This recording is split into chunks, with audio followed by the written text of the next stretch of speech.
Joy, are you there?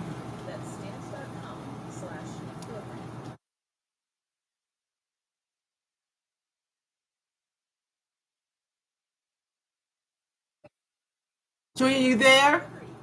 Yes, I am. Hi, lady. Hi. All right. This is the very first time I've ever done this. All right, it's okay. You are a pro. Oh, no, wait.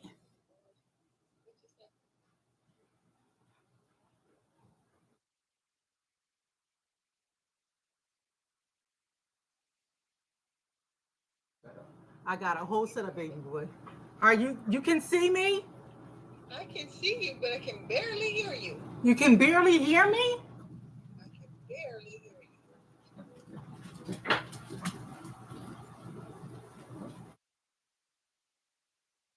Do I need to move forward? It's so loud.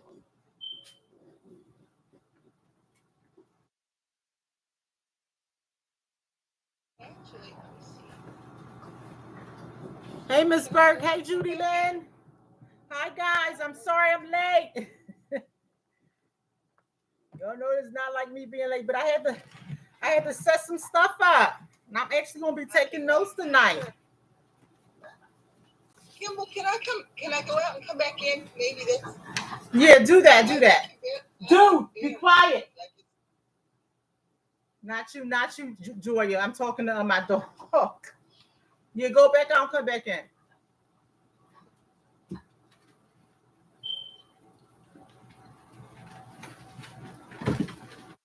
She's gonna come back out and come back in. Good evening, everybody. Ooh, now I'm hot. All right.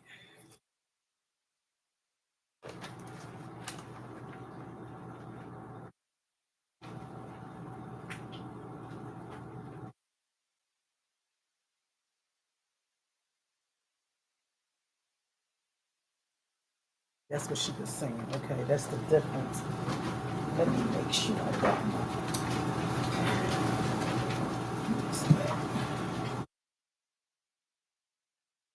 Hi, people. I did not have a chance to put up the midweek check. There you are. Okay, now I can hear you. Great. It's some new chats. That, my friends, it's what's all those little toys? We're gonna talk about that in a minute, Miss Dad. Um, okay.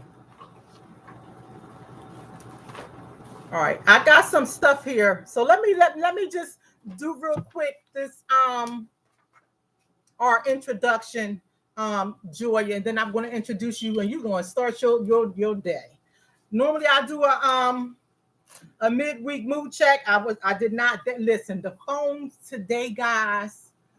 If y'all can see me, there we go. Cause Instagram, y'all couldn't see this beautiful, luscious face. Hi, everybody. Hi. The phone today, I mean, every time I hung it up, it picked up. Hung it up, pick up, hung up, pick up. I just want to make sure y'all see them toys in the bag. It ain't anything. It ain't Like you're anything. well stocked. A little, just something. This is not everything. This is just a little something. Oh, I'm sure it's not. Yeah. Yeah. I even had that bag you was talking about. Just a little bag. You won't say what you need to put this bag need to be. Listen. Midweek checking. If I can say how I'm feeling today, I'm actually feeling great. Red heart means you're feeling great. So if you're feeling great today, throw up them red hearts. If you're feeling great, throw up them red hearts. If you are feeling okay, this is blue. This is blue. So if you're feeling okay, throw up some blue hearts. If you're feeling okay, I'm okay, you throw up them blue hearts. If you're feeling throw up some Yellow hearts.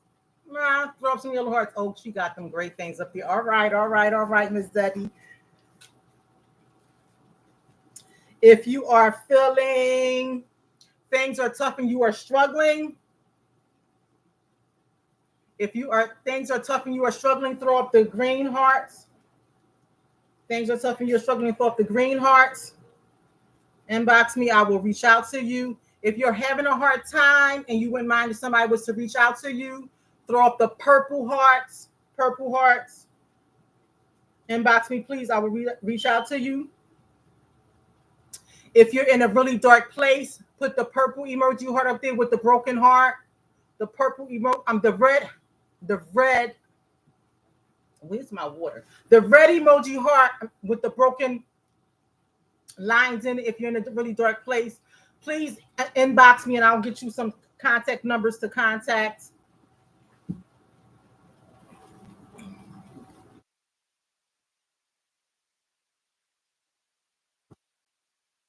If you're having some harmony and balance in your life, give me some pink hearts. Thank you, Miss Carla. You got them light blue hearts up there today. Thank you, Miss Carla.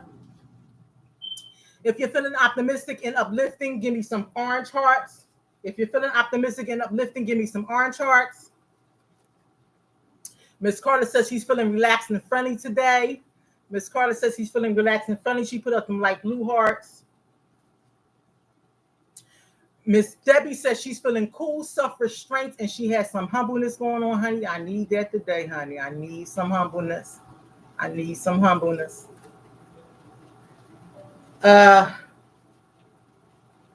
White hearts, some minimalism, some blankness. You just feel you don't feel like doing much of anything. The white hearts, just some Now, if you are having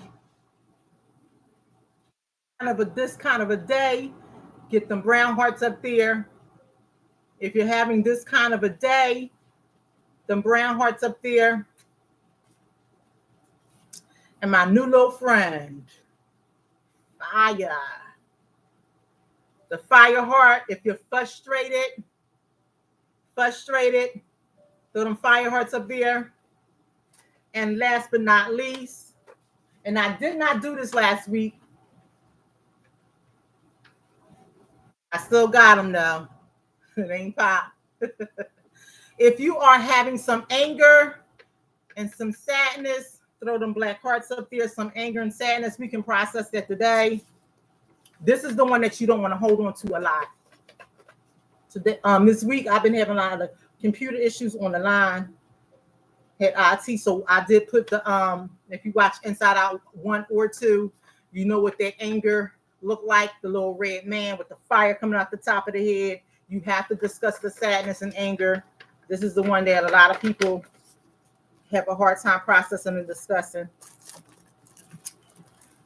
Okay, so let's get to our special guest because she has a lot to talk about today. Wonderful, wonderful, wonderful. As fast as I can. We're going to let you take your time. So today we have a special guest, and I'm going to call her Miss Joyce, but her name that we love to call her, where we know her from at Revival Christian Church, is Joya. She has 32 years of training and experience as a first responder, which included work with the Counter-Terrorism Unit, later renamed the Major Incident Response Team, which is called MIRT, M-I-R-T.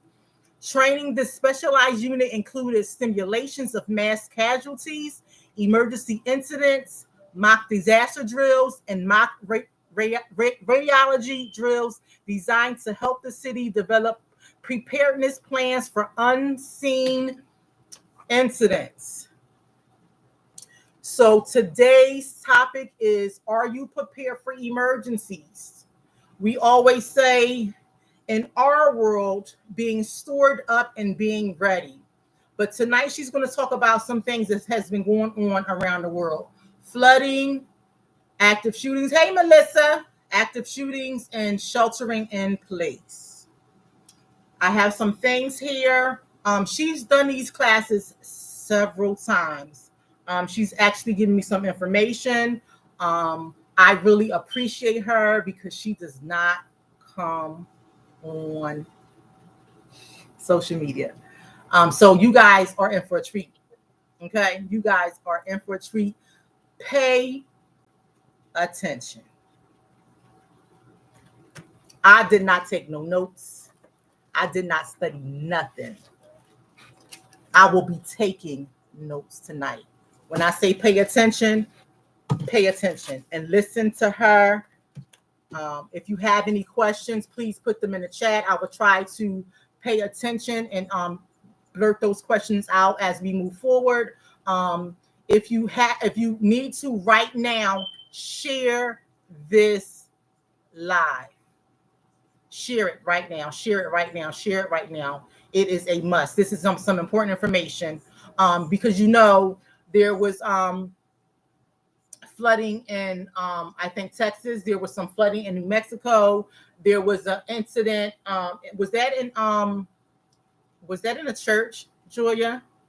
The shooting? Yes. Yes. Okay. So there's some things going on right now in our world, around the world, here in America, that we need to be prepared and ready for. So I am going to give it away and let Julia speak. Okay. Well, first, I'm going to do a quick prayer because I'm going to ask the Father's help because it's going to be hopefully not a situation where I'm fire hosing you with information, but I hope that I'll be able to give you at least one thing that you can take away with you that will help you down the road. So, Father, I thank you, I honor you, and I praise you. Yes, God. I give you all the glory. I thank you, Lord, for the messaging here. The fact that we really do need to take the time to listen for your voice and to be prepared in and out of season, not only for telling people about the hope that we believe in, but also to be prepared for the things that we have to go through in life in general. So, Father, let me decrease and let you increase. Let only your words come through my mouth and that it be edifying to you and that your people will walk away with something that they can use that might somewhere down the road save a life, maybe even their own. Yes, God. I thank you again. I honor you and I praise you and I give you all the glory in Jesus' name. Amen. Amen. Amen. So we're here to talk about emergency preparedness and what exactly is that? So according to the New York State Department of Health, the term refers to the steps that you take to make sure that you're safe before, during, and after an emergency or natural disaster. These plans are important for your safety in both natural disasters and man-made disasters, such as shootings and natural disasters such as the flooding and the hurricanes and so forth that we deal with on a regular basis. So the first thing that I want to talk to you about is just getting to know what the risks are in your community. Because all across the country, every different community has different things that they have to really kind of take in consideration. In Florida, it's hurricanes. In California, it's wildfires. Over here, we get a kind of mismatched hodgepodge of things.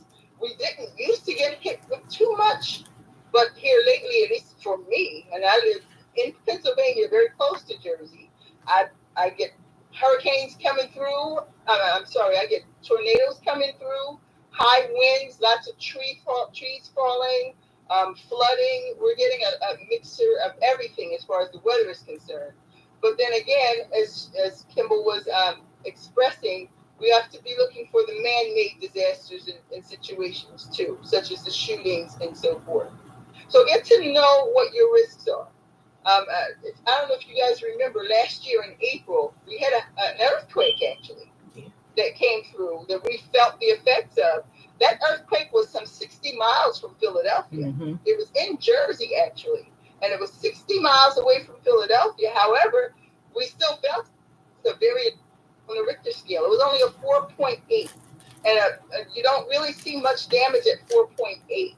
But when you start getting to 5 and 6 and 7, at 5 you'll see the damage near where the actual epicenter is.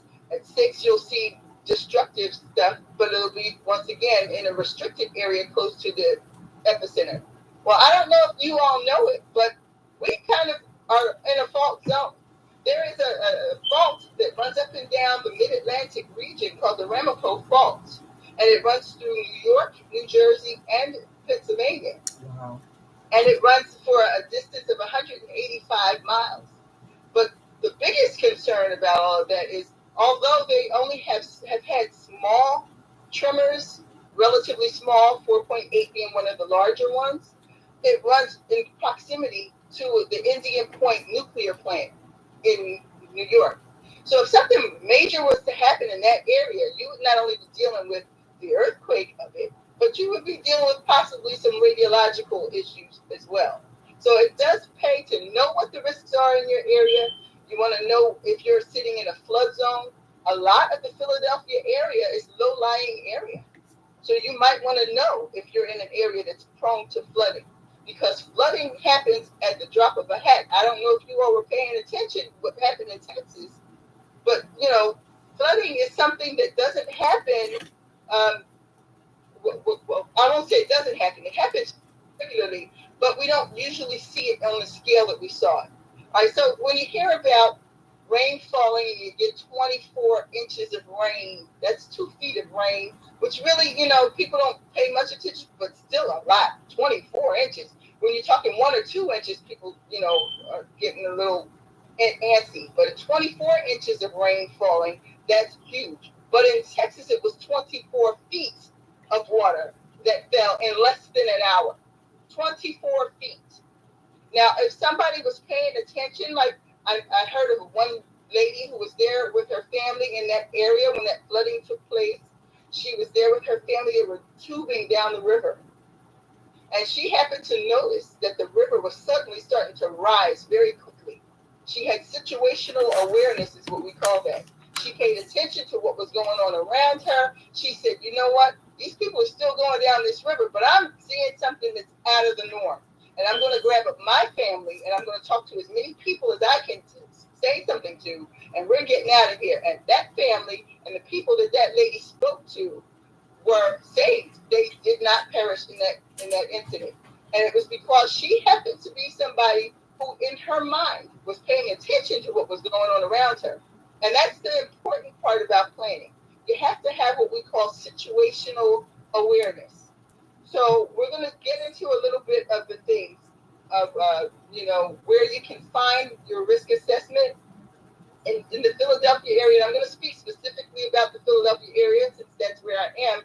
But please know that if you're in another state, I'm sure that your state has pretty much the same setups as we do in Philadelphia area. And some of them, you're not in a really tiny, community. You may also have a community or a city website that you can check too. But in the Philadelphia area, the place that you would go to get information about your risk assessment would be the Philadelphia Office of Emergency Management, the OEM. And that's at www.phila.gov. And then once you get on that website, you should be able to see all the different departments. You'll look for the OEM website, and they have a program called Ready Philadelphia. And on that website, they have a plethora of information that you can use to get yourself a little more prepared about what the risks are in your community and what some of your action plans could be. For the statewide portion of it, you would contact the Pennsylvania State Department of Health. That would be www.health.pa.gov. And you get on that website, you start looking for preparedness, you type in preparedness in the search engine, and it'll bring you to the pages where you can find information from the state. But the grandpapa of them all is FEMA, the Federal Emergency Management Agency. That's the federal arm of this. That's going to be www.fema.gov. And again, if you get on any of these websites and you type in preparedness or emergency preparedness, they should be able to bring you right up to where all the information, all the forms, all of the, some of them even post trainings for such events. So you might want to go on there and see what your risk assessments are and plug in and get your information. So why is it important to have an emergency plan? Well, having a well thought out plan saves you the time of trying to figure out what to do when you're in a chaotic moment. When everything falls apart and things get to be chaotic, the last thing you're going to want to need to do is try to figure out in that moment when you're pretty much in shock because you're not believing what's going on around you what to do. What making a plan does is it gives you an opportunity to have seen something like it before because you have made the plan, you have rehearsed it, and now you can move forward because it becomes rote. Anything that you practice and you practice well, when you see it again, you have an idea what to do. Those precious moments that you save in that time frame, when everything is falling apart, might make the difference between you saving your life and your loved ones' lives or not making it. So, what do we for?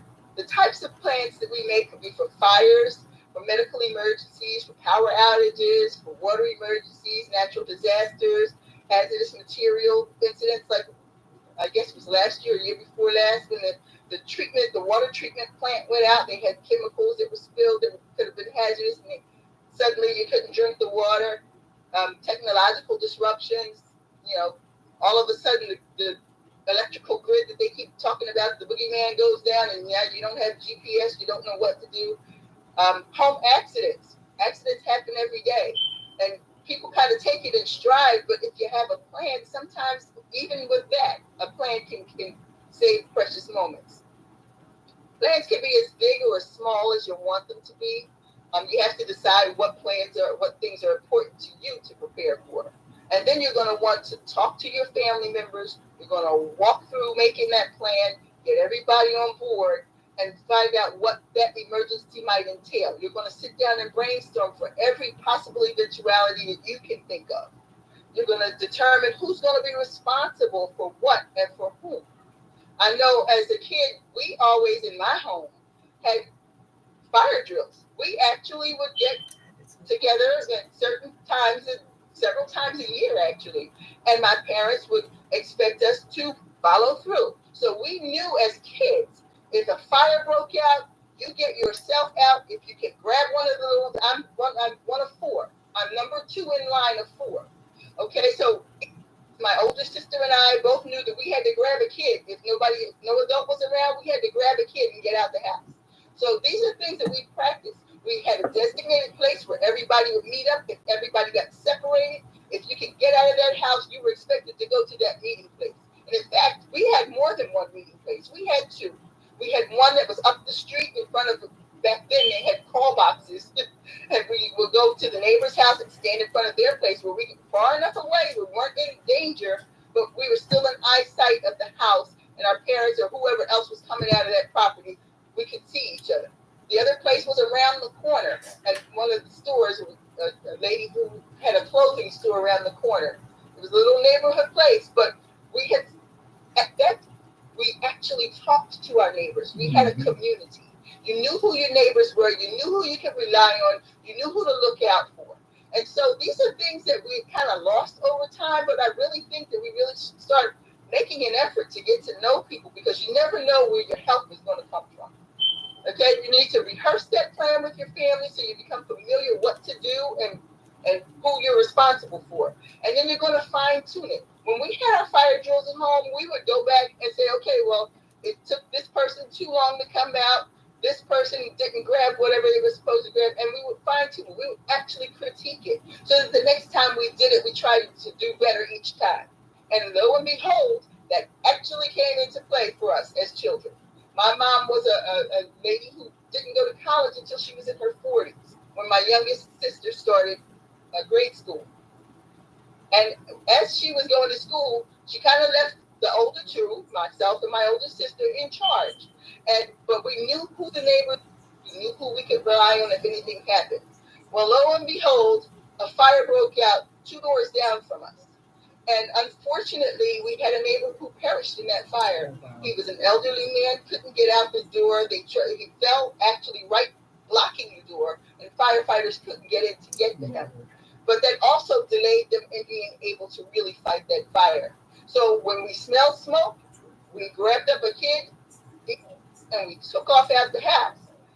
My mom, getting off of the bus up the street from where the fire was, saw fire apparatus all over the place and very close to her home.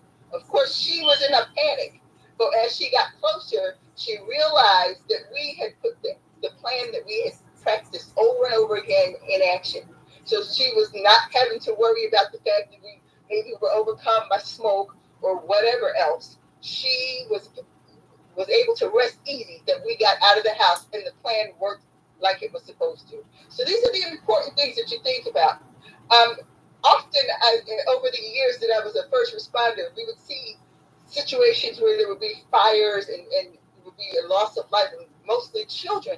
Because what happens with children is when something like that happens, they get and they hide. They'll hide in a closet. They'll hide under a bed.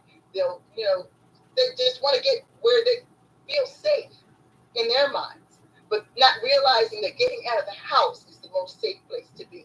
So you really want to make sure that if you have children, grandchildren, nieces, nephews, even elderly parents, who are childlike, you might really get everybody on board so that we know who's responsible for who and can move as quickly as we can when we are faced with these emergencies. Now, examples of plans, emergency plans again. You want to plan for how to escape from the house. Escape plans for evacuations of collapsing buildings, because we have a lot of old structures in the city, and very often you hear about building collapses. You want to plan for things like water main breaks, because water main breaks create floods, and sometimes that earth that's underneath that gets washed out, and that big and different things that you're not expecting to see, unforeseen circumstance. But you got to have a plan in place so that once you know that something is going on, you can start acting out what you know to do to get to safety. You got to plan for unexpected shutdown. Again, when the water shut down, did everybody have water that they could drink in their house? Did you have some potable water, is what they call it? You might have water coming out of your tap, but it might have been a situation where it was that water that was coming through from that contaminated source. It was brown. It was brown. What's that? It was brown. It was brown. It was ugly. It was ugly water. And if you find yourself in those situations, what can you do maybe with that brown water even to make it where you can drink it? Because there are things that you can do. They have what they call potable water tablets you can put in your water. You can filter it. You can do both. You can boil it. I mean, the emergency responders will give you that information, but you have to be able to tap in and be in a position to receive it. Okay, so FEMA says that every household should have certain items. And I'm going to go down the list, and I may go too quickly for you. If I do, I will make sure that Kimble gets a list of them where she can maybe post it later, or maybe you can inbox her and she can send it to you. But these are the things that FEMA says that every household should have. Number 1 gallon of water per household member for a minimum of 3 days. Because when that water went out, it was several days before that water was drinkable for people. So you want to have 1 gallon of water per household member for a minimum of 3 days at your house. Second thing on the list, a minimum of 3 days worth of non-perishable food per household member. That comes into play when you have situations like here recently with all the storms that have been coming through and trees coming down and taking power lines with them. In our area, pretty quickly they restore power, but in some places it could be weeks before power is restored. I have a friend who lived in North Carolina. When that flooding took place in North Carolina, that lady was out of her house, or she was in her house, but she was out of electricity for over a month. Oh my goodness. So you need to have some things that you can eat and be able to, function for a while until you can put in a more stable plan. Maybe figure out where the food is still available, where the emergency people are set up where you can get these items.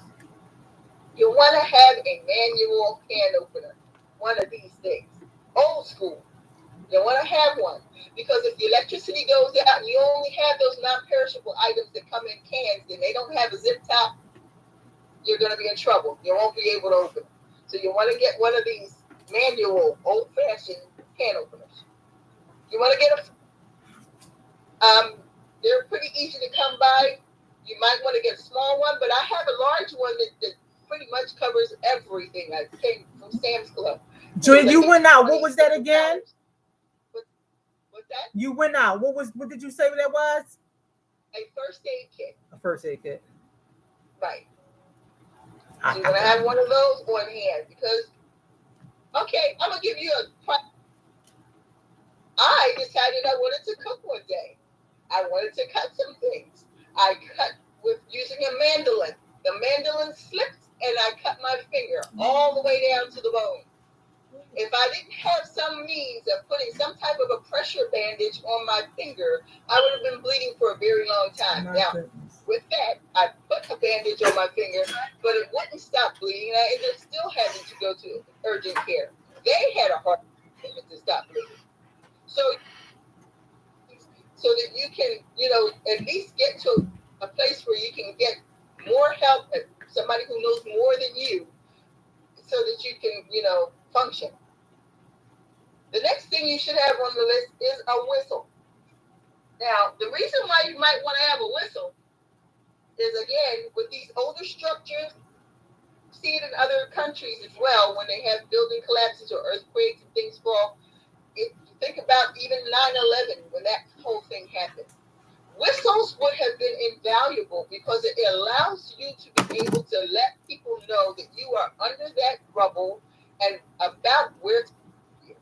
If you can blow a whistle and they can faintly hear you, they can start digging in that area, and there's a greater chance that you'll be rescued before the ultimate happens. So a whistle is always a good thing to have on hand. Not to mention, just out in the street, if you happen to be out there and somebody decides they want to come tap you in the back of your favorite head, you might want to have a whistle because now you can draw some attention and maybe get some help. So whistles are always good to have. Number 6, emergency radio with a hand crank. I don't know if Miss Kimble has hers, but I do have one somewhere. You got it? I don't know what I did with mine right now, but I do have one. But solar, it's solar too. It's solar. Yeah, you can plug it in and charge it. You can use a solar panel that's on the top to charge it, or you can crank it by hand just in case you don't have the charge and you need to get on NOAA radio to find out what the weather is. You need to get on KYW in our area so that because the emergency instructions will come through, some of those means. You want to have a radio that you can tune in to get whatever emergency management is saying, because sometimes it'll be run for your life if you're in a flood zone, but shelter in place, stay put, don't come out until it's safe. But you want to know what they're saying, and the only way to do that is if you have a means of communication. That will be either to tap into again, on the radio station with the hand crank radio, or to get on the ReadyGov website and sign up for the alerts, and they'll send them directly to your cell phone. The next thing is dust masks. How important dust masks were back in COVID, didn't we? If you had an N95, you had a much better chance of not catching something than if you were running around with a cloth mask or those little paper things. So you might want to get some good quality N95 dust masks. They're really not that expensive, and some places are still even, I think, giving them away. These are KN95s. Hold on.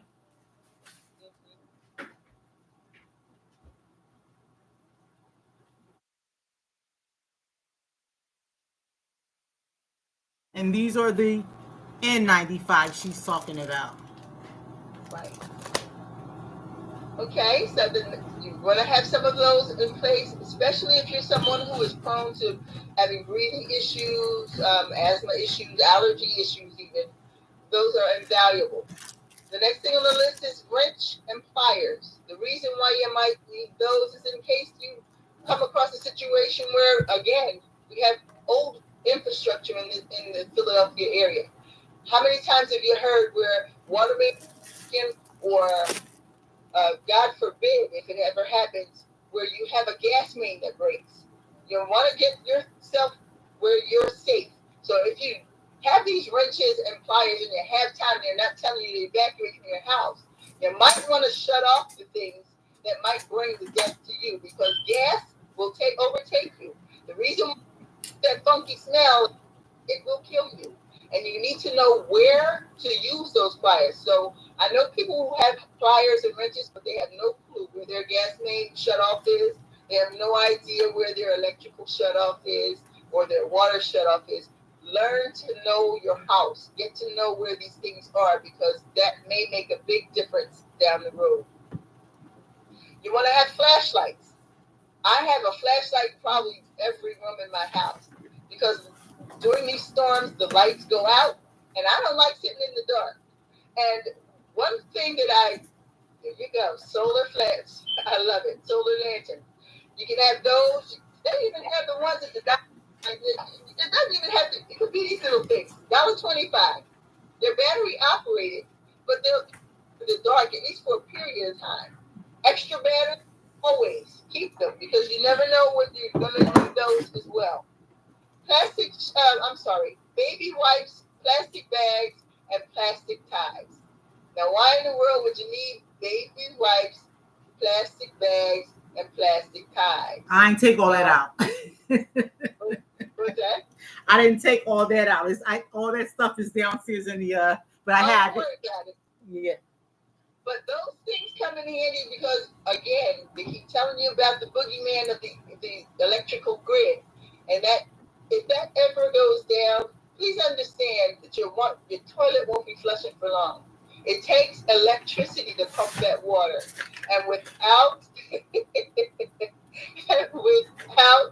pumping water and no flushing toilets, it gets kind of bad really quickly, especially if there are several people living in your home. So you might, if there's going to be anything that's down for a period of time, you might want to have an alternative way of disposing of the waste, because it smells bad, it looks bad, and it can bring disease. So you don't want to deal with raw waste. You want to have a way of properly disposing of it so that you don't have a secondary issue to deal with. Plastic sheeting and duct tape. Okay, all you amateur sleuths out there. Why would you need plastic sheeting and duct tape? It's not to hide the body. No, it's not for that. It's just in case they tell you that you need to shelter in place. There's something outside maybe that could come in through the cracks in your windows, the cracks between your doors. You want to put up that plastic and duct tape it in place, and you're going to shelter in place until they signal the all clear when it's safe for you to come outside. Or sometimes, if you're the person who's got the problem and they don't want it out, that's when they quarantine people. Sometimes they will do that and use it in reverse, if it's something that's contagious that they don't want to get out. Okay, so the next thing you're going to need is rubber gloves. And again, you don't always want to put your hands in everything. You're going to need cash, but you're going to need cash in small denominations, because if the grid goes out or things get hijacked, because we have seen instances where malware attacks banks and shuts things down and you can't use the ATM. If you need to go buy a loaf of bread, you don't want to have $100 bill. You want to have small bills that you can have on hand, that you can go out and transact business if you have to leave your house. But I'm hoping that you'll have plenty of stuff in your house that you won't have to go out in all the chaos. Because if anything really major happens, the first thing that people do is rush to go get the bread and the eggs and the whatever. And we saw what happened during COVID when that happened. People were fighting over toilet paper, shooting over toilet paper. It was just ridiculous. So you kind of want to keep some supplies on hand and not have to throw yourself in the chaos. The next thing that they say, water filtration system or a life straw. This is a life straw. I don't know if you can see that. What life straws do is it allows you to be able to put the end of this straw in contaminated water, and it filters it out to make it potable. so that you can drink it. They use these in disaster areas around the world, and they drink out of the dirtiest rivers ever. But life straw is what keeps people from perishing from parasites and whatever is in that dirty water. The next thing you might want to have on hand is some wool or mylar blankets. This is a mylar blanket. They're very small, and you can get these pretty cheap. What that does is if you're in a situation where you're in flooding and you're getting wet, you want to conserve your body heat because the last thing you want is to have hypothermia. Or if the power goes out and your heater goes out, you might want to have some means of staying warm again because you don't want to freeze to death. So you want to have some wool or mylar blankets at one hand. And I keep them in my car. I keep them in my house. I've given them to family friends, whatever, just so that they have them on hand. You might want to have a grill or a commercial camp stove or a DIY stove. And what that does again is if you have electricity and it goes out and you've got an electric stove, you want to be able to cook. If you have, that's a real nice one. I like that. Is that one of the ones that has the gas? Yeah. The propane. Okay. Some that with the propane, you can use indoor or outdoor. There are some that you can only use, like if you get a grill. If you don't get a specific type of grill, you're not going to be able to use it inside because of the smoke. But if you really had to get some means of cooking and you were able to cook outside, just one of these will do. This is a regular old coffee can number 10 size. And what you can do with this is take this old-fashioned can opener, make holes all the way around it so that you can get air in it. You put some flammable, you're kindling. Basically, you're building a fire under this, and you can put your pan, whatever you're going to cook in, on top of this can, and it makes a wonderful stove, and it makes a wonderful oven. Did it many times at Girl Scout camp, and I tell you, Franks and beans were never better. Okay, the next thing is waterproof matches or lighters. Now, waterproof matches are as easy as finding some wooden matches, and you can take them out and dip them in clear nail polish, and that waterproofs those matches. They sell these at the dollar store, guys. They sell these at the dollar store. Now, if you want to get high tech, you can go get one of these deals. And this is what they call a plasma lighter. I don't know if you're going to be able to see this, but it charges just like on a USB cord phone does. I don't know if you can see how that's sparking, but that'll give you some fire to work with. Okay. Next thing, you want to make sure that you have your prescriptions, your medication, your glasses, because in chaotic situations, the last thing you want to do is put yourself in the middle of the chaos. And for people who are on medications that are chronically ill, that have to take medication daily or several times a day, my suggestion, my opinion, is that you should have, if you can get it, 2 to 3 months worth of medication. Because sometimes there are shutdowns, there are going to be issues where, you might not be able to get medication. I know they're shutting down pharmacies as fast as they can. I just heard CVS is getting ready to shut down a bunch more, and they got rid of all the Rite Aids already. So you want to try to stay ahead of things. If you can get it on auto ship, that's great. But if you can talk your doctor into giving you a means of getting a 2 to 3 month supply so that you don't have to worry about it, that would be even better. Baby food. You got little ones. You can't feed yourself and not have food for your baby. And puppies, kitty cats. These are your family members too. You want to have supplies for them as well. Complete change of clothes. I keep a complete change of clothes in a 2.5 gallon Ziploc bag. That means I find some pants that'll fold up small enough, everything from the skin out. Because if you get in a situation where you have time to grab clothes and you're in a flood situation and you're wet from the skin out, you don't want to stay in the wet clothes once you get to safety. You want to be able to be comfortable. So you keep that stuff in a waterproof bag if you can't get a Ziploc bag, then they have those little things. I don't know what they call them, but they're plastic bags where you can kind of roll them. I don't know what they call them. Where is it at? But I take one along with me when I travel because I put my dirty clothes in them. But they actually kind of compress, like, I guess it's a compression type of bag. But they're clear plastic. They sell them at the dollar store too. They do. They do. They're pretty easy to find. Fire extinguisher. If I would suggest that you only use it on very, very, very, very small fires. I don't want to see anybody trying to play firefighter when you can get yourself out the door. Things can be replaced, people cannot. So if it's very small, like you have your cooking and you have a grease fire and it's not that big, you can use that, or you can use one of these things. It's called a fire blanket.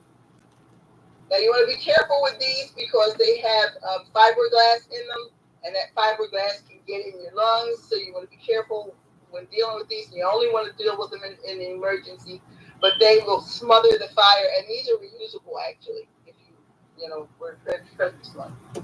You want to have important family documents: your birth certificates, your insurance, your passports, the things that you need to be able to prove who you are. Because if there was a fire and you lost everything in your house and you had to rebuild your life, you have to first start by proving who you are. There you go. Perfect. That's perfect. Now, if you don't put it in that form, now that we're in the technological age, you might want to put it on a thumb drive or one of these things. I don't know if you can see that. But these things are rugged. They're water resistant. They're pretty tough, and you can keep scan all of your documents for yourself and your family members in, and you can grab and go with that. Paper cups and plates and utensils. I like that one. I have one of those too. I know you told me to get it. Paper plates, cups, and utensils, because you never know if you can't wash the dishes. What was that? It was a file folder that is fire resistant. It's a fire resistant file folder. You can keep all your important household papers. I keep my birth certificate. If it's not in my go bag, I put the passport, the insurance papers, those types of things, so that if a fire breaks out, at least your things will be a little bit protected. Prayerfully, I've never had a fire, but prayerfully that will work. When I was a kid, my parents used to have those big metal strong boxes that they would keep everything in, and those were pretty well fire resistant as well. Let's see. The next thing we're going to talk about is what to keep in your head, what to keep in your home, and what to have ready to go. So, they want you to be prepared for anything, because emergencies happen out of nowhere. If we could know everything that was going to happen, then everybody would be prepared. But you're going to have to try to guess and plan ahead just in case you have a situation. So what they want you to keep in your head is the plan. You're talking to your family members, you're sitting down with them, you're getting everybody involved, you're letting people know who's responsible for what and for whom. You have them in their heads, they know where they're going, what the meetup location is. They have in their heads who they're going to contact who's not involved in the situation. What family member can we contact to make sure they know what's going on and maybe be able to come over and, give us a ride to safety. You want to be able to have those things in your head so that in that moment where everything is going crazy around you, you don't have to make those minor decisions, because you've already worked through those and now you're moving because you've practiced it over and over again. You're going to ask a friend or a relative again who lives out of state to be part of your emergency contact, just in case you get separated from your family members and somebody lands, maybe got injured and don't know right away who they are or where they are, because it does happen sometimes. You want to be able to know, Okay, if you're in safety and you have your wits about you, contact this person because we got separated and maybe we can't meet up. Okay, what you're going to keep in your home to be ready to shelter in place. Again, you're going to have those things that we were talking about, the plastic sheeting in case you need to cover your windows and doors. You're going to have a certain amount of food. You're going to have maybe one of these things. It's a 72-hour survival kit. This is the freeze-dried food. And this is 3 days worth of breakfasts, lunches, and dinners. They're not necessarily the most nutritious, but they do have a lot of calories so that you will be, first of all, number one, you won't be hungry. You will be able to have protein that will keep you going. And some of them are calorie dense so that you're actually meeting some of your nutritional needs. I personally don't necessarily, this is not my first choice, but it will work in a pinch. If you can't get out for 3 days, you need to eat.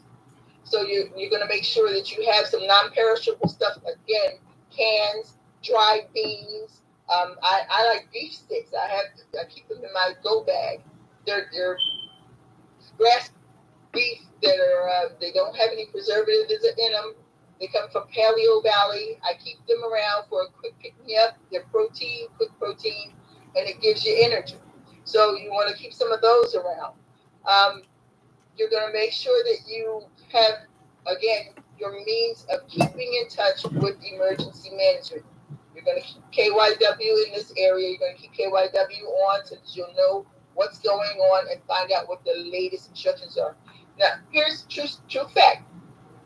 The other, I guess it was Thursday night, maybe it was Wednesday night of last week, I stayed late at my office.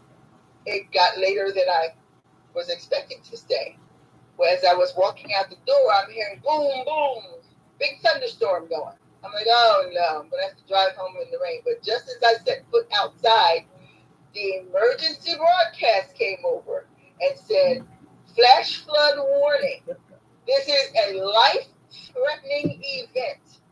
Do not leave your place where you are unless you are in a flood zone or a place that is in imminent danger of. You have to be able to be plugged in to get that type of information so that you're not putting yourself at risk. So again, you want to have that radio or at least sign up for the alerts so that it'll come over your cell phone so that you can stay in touch and know when it's best to leave or when it's best to shelter in place. Let's see. Things to shelter in place. Again. She said, where do you get those 72-hour food packs? I think Walmart sells them. Walmart was selling them for a while. And you can order those things from off of Amazon as well. Yes, you can. Yes, you can. Okay. Again, all those things that we went through. The whistle, the battery-operated radio, the flashlight. Like I said, in every room because I don't like being in the dark. You might want to get one of these with a little mini generator. Now, I use this sometimes in the back of my car because if your battery's bad, you can jump start your car with this. That's my next goal, Julia. That you can plug it in, and you want to keep it charged up and ready to go. But you can see here appliances, small appliances. So when I was going through all that first year that I was in my house and the tornadoes were zipping by and tearing my gate off of my house, I had to find my safe place in the house, and I got in there with this thing, my cell phone, some food that I could eat if I needed to be there for an extended period of time, and I could plug in if I wanted to, actually, even a little, a charger, or I could plug in a little lamp that I have to sit in the dark in the closet. You want to keep in. We were talking about water and water not being potable. You have iodine tablets just in case you have a situation where you have to get radiation out of water because you want to protect your thyroid. So they have tablets that you can. I forget what they call it. I'm still for short. I'm going to call it iodine tablets. But that's what you're going to use to fill up your thyroid so that you don't end up having radiation in your thyroid. They have potable tablets, again, with water that you can put in the water. You want to boil the water. You want to use the potable water tablets so that you can make your water able for you to drink. You want to have personal care items. Women, we need our stuff. So make sure that you have all your personal hygiene things, your feminine wipes, your toilet paper, your toothpaste, your toothbrush, all the things that would give you normalcy in your life. Because ultimately, when you go through these things, it's very traumatizing. But you want to keep things as normal as you possibly can. And again, childcare supplies if you have kids, pet supplies if you have animals. What you're to have in your hands. You're going to stay calm. You're going to, if there's time, you're going to close up everything and secure everything in your house if you have to leave out. But if you don't have time, again, things can be replaced. People cannot. You're going to let your friends and your relatives know where you're going. If you have to leave your house, you're going to grab your go bag, all those things that we showed you. You're going to put them in a nice bag. Let me show you mine. Mine's kind of big, but I ain't picking mine up. I'm not picking mine up. Lord Jesus, that thing is heavy. It's a backpack. You can put all those things in your backpack and head out, but you want to let your people know where you're going so that they're not, having to be panicked that you having to leave. When you put your go bag together, and I'm going to give Kimble a list of items that should go into a go bag. You want to get and you want to keep it packed. And you want to keep it somewhere where it's on the way out the house. Somewhere where it's close for you to grab it and get out if you got to grab and go. And again, stay in tune with what emergency management is saying. You're going to decide if you've got kids, grandkids, who's going to grab what. Are you going to make a family go bag or are you going to have individual go bags? And if you've got kids, you're going to want to put some things in there that's going to give them some semblance of home. You're going to want to get that favorite teddy bear. You're going to want to get some games, some books, some something. That's why it's heavy. That's why it's heavy. What's that? I said that's why it's heavy. Yeah. Because you're going to give them some type of security. And when all chaos is happening, kids are very vulnerable. Mm-hmm. And the best way for them is to have that favorite animal with that favorite smell or that, something that's going to make them feel okay in that moment, at least. Again, all the regional, you might want to have a small regional map because if, again, our grid goes down, you're not going to have GPS. You're going to need to be able to get where you're going. So you're going to have to kind of map out where you want to go or at least have a map. I know it's a lost art reading one. My dad was a merchant marine, so we all had to learn. But right now, if I had to go by map and get my way to Tennessee where my sister is, I'd be able to do it and not have to worry about a GPS because GPS goes down. And even now, the grid is not down. Electricity is up, but even now, we still have issues where GPS is sending us somewhere crazy. Mm-hmm. So, you want to have a backup plan, basically. And you don't want to be leaving too much to chance. You want to cover as many things as you possibly can and be prepared. We talked about safety for the kids. We talked about safety for the pets. Now I'm going to just get into basically flooding. We're going to talk about that real quick. Okay, so if you remember one thing, remember this. Never, ever willingly enter flood water. Don't walk through it. Don't drive through it because you never know what's in that water. And I'm going to give you a quick example of what I thought was absolutely insane. I don't know if you all remember a few years back when the water was really bad and the rivers overflowed and 76 was underwater. Yeah. And the water was up to the tops of the bottoms of the overpass. Yeah. That was right before I think they had Made in America one year, and everybody was, up in arms because we had to get the water out because we had to have this concert. But in the midst of all of that, the water was as high as the overpasses, where you would normally stand on Vine Street and look down and see the roadway. You were looking at water just about meeting you in the face. Well, in the midst of that, there was a young man who was on the overpass who was diving into that water. Now, can you imagine with the flooding that was going on, what might have been in that water? We have animals that live in that water. Sometimes we have strange things that swim upstream and land in our rivers.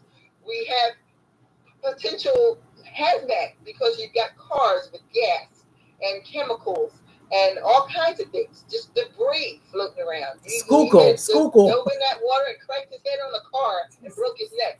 It was just the most insane thing I'd ever seen. But with that being said, never ever willingly go into flood water because you never know what's in there. You never know what's under that water because, again, sometimes that water is rushing so much and it's washing out the concrete and the soil underneath. You could be falling into a sinkhole. You never know. Where can floods happen? They can happen anywhere, anytime. Heavy rainfall, tropical systems, rivers rising, dams or levees breaking, snow melting. When you've got these crazy snowstorms where you got feet and feet of snow, they have ice jams and stuff. That can cause flooding, and you want to make sure that you have a plan to not be in the midst of it if you can at all avoid it. You need to stay weather aware and have at least 2 ways there so that you can pay attention to what the forecast is saying and what the emergency management is saying. You want to make sure that if you live in a low-lying area that you get flood insurance. People are under the mistaken notion that your homeowner's insurance will cover floods. No, it does not. If you don't have a rider for floods or you don't have specific flood insurance, your house will be gone. You'll be upset, but it's not going to pay you unless you have things in place. So these are things that you're going to do before the event. You know, we always talk about what emergency preparedness is. It's the things you do before, during, and after. This is something that you're going to do before. You're going now, to stock up on Julia, is flood insurance and water damage 2 different things, right? Say again? Flood insurance and water damage, they're 2 different things. 2 different things. Water damage, if you have water, homeowner insurance, they will cut breaks inside your house that causes damage inside your house. But to go out that door and they had to dig something up, they're not going to cover that. So you need to have special insurance for that flood. You're going to make sure that you stock up on your emergency supplies that we've talked about ad nauseum, your food, your other things. You're going to talk to your family again about what to do in a flood emergency. Where would you evacuate to? Who are you going to contact if you have to get out? If you have an attic, they say you should put an annex up there, which I thought was kind of strange when they explained why it made sense. If you think back, we're standing on rooftops, and many of them were just running upstairs to get away from the water as it was rising. You get to the attic, and now what? How do you get out? You're stuck, right? You're stuck. Say that you should have an axe. A lesser known tip from rescuers is that this is helpful if your home is flooded and you have to wait on your rooftop for rescue. So make sure that you have a way, if you're going up in the house, that you have a way to get out. You have to wait for a while before you're rescued. If you live near a dam, or check, you can see if you live near a dam. They have the registry inventory of dams. It's on the website for FEMA, and you should be able to find out what the potential hazards are for that dam, whether or not they do regular water releases to keep from overflooding, and see whether or not you have possibility of wear and tear issues where the dam might break. Okay, during the flood, you're going to make sure to turn around, and again, don't go into that water by any means. Don't walk through it. Don't drive through it. You're going to pay attention to the forecast. You're going to check real-time road conditions because some roads will be impassable because of flooding. Others may still be open and allow you to escape the water. So make sure that you check real-time conditions. You're going to heed the instructions again from the emergency officials. And you're going to evacuate if they say evacuate, or you're going to shelter in place until they get the all clear. You're going to try to avoid bridges and going over rushing water, because that water can rise, as we saw in Texas, at the drop of a hat very quickly. You're going to try not to drive at night, but if you do, you're going to be very, very cautious because you can't always see standing water in the dark. If you're trapped in your vehicle, they say that should stay in your vehicle. But if you have to climb out on that roof and hang on for dear life, because if it's rushing water, that car is going to be in motion, and you're not going to be able to necessarily hang on unless you really are hanging on for dear life. My goodness. After the flood, you're going to wait for the all clear. You're going to take pictures of any damage you have for the cleanup, before the cleanup, so that you can show the insurance company so you can be reimbursed.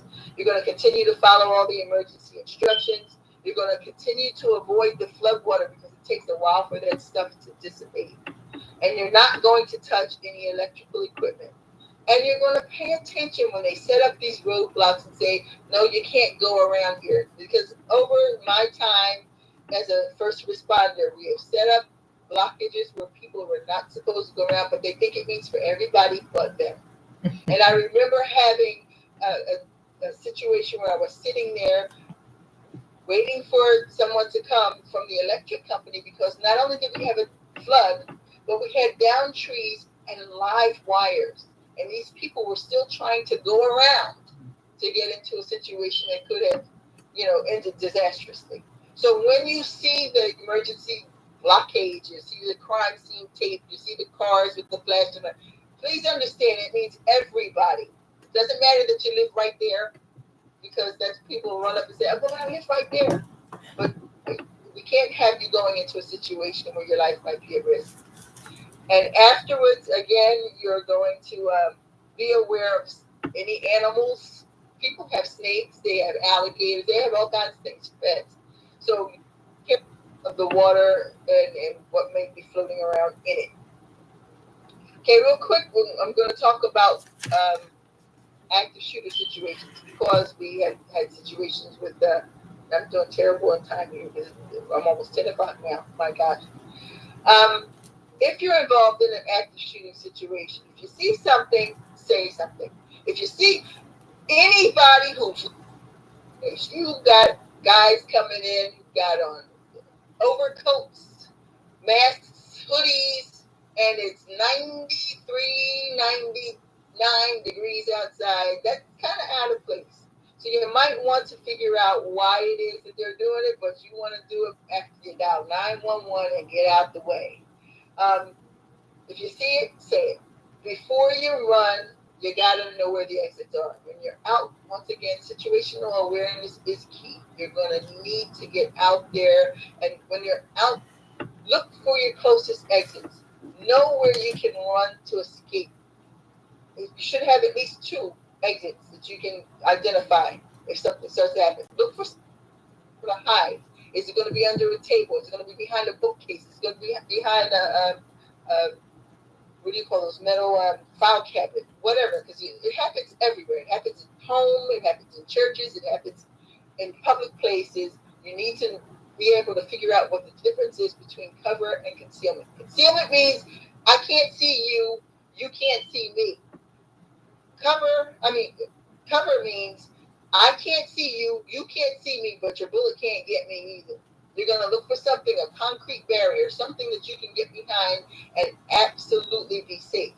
But in the event that you can't get away and you can't do anything else and you have to fight for your life, make it a good fight. Go in with everything you got, because you might come away with, you might actually even lose your life, but you might be saving the lives of so many other people down the road. So if you can, and you're in a situation where you don't have to take that ultimate stand, you're going to go and you make sure that you're looking at the people. How many are there? What are they wearing? What do they look like? Can you describe them? And you're going to learn some first aid techniques, because first aid saves lives. You're going to learn how to use a tourniquet. I've seen people who use tourniquets on themselves to save their own life. And it might be a situation where you might need to.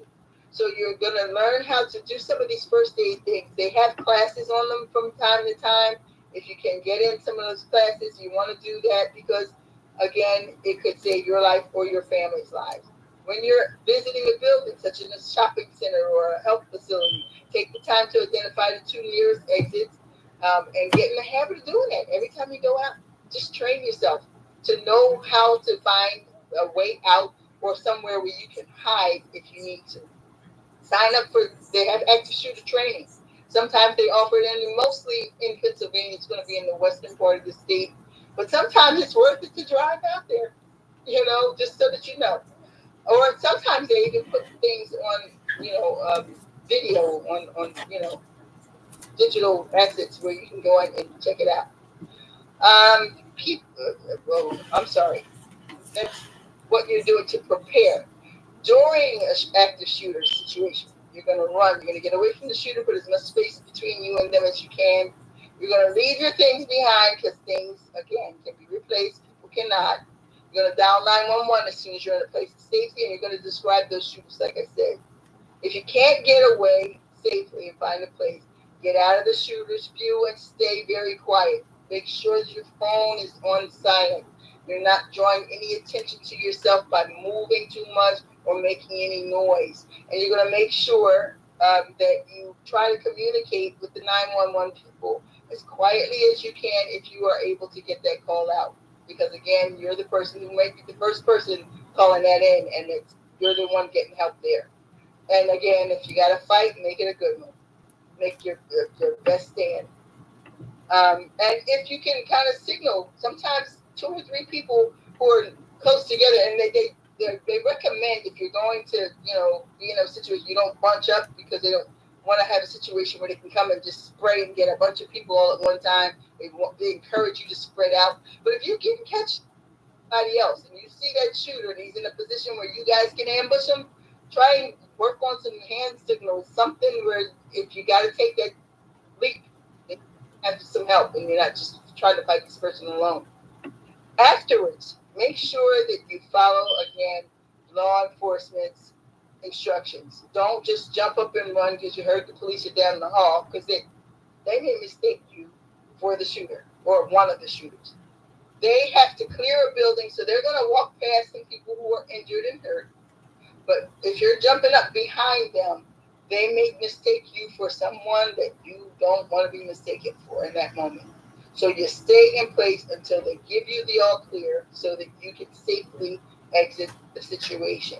And absolutely consider seeking professional help, because traumatic experiences cause situations that I'm sure you've heard many times if you follow my sister Kimble here, that people are dealing with traumas from past situations.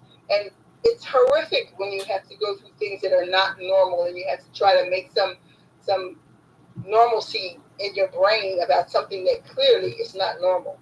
And that's when they start to live differently. They think of life differently. They start to fall into depression and so forth. If you have the opportunity, and generally speaking, most of these places, these agencies, either they're local or state, they have systems in place for victims assistance, where they can plug you into some of these um, therapists, some of these counselors, where you can get some help.